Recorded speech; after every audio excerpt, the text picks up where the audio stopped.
Hi, my name is Gavin Jenkins, and I'm a chemistry teacher at East EPO in the Rochester City School District.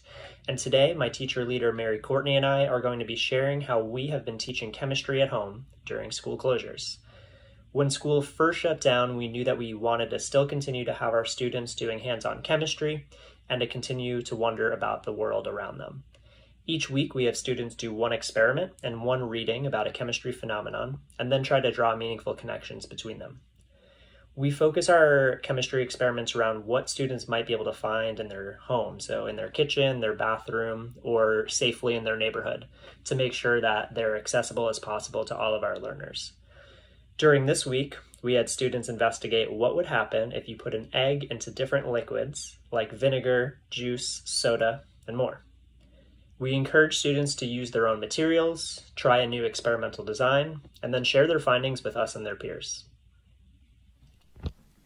So once we decide on the theme for the week and the topic that we're going to be teaching, and we brainstorm some ideas about the experiment, then I start to look for an article that relates to the topic. My primary source for the articles is Newsela. I like to use Newsela because I can find articles on a wide variety of topics. I can filter by science and I can filter by grade level, so I get appropriate reading levels. And then I start to look for a real-world connection and something that might be interesting and grab our students' attention.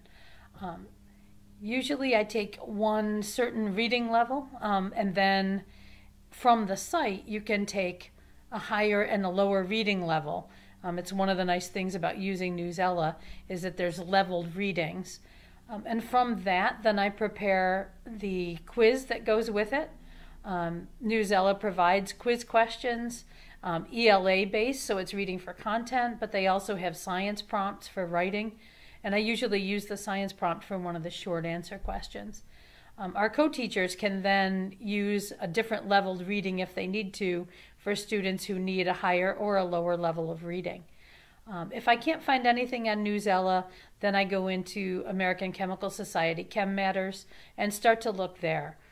But the key, I think, is finding something that is a real-world connection and relates to the content of the experiment that we're doing.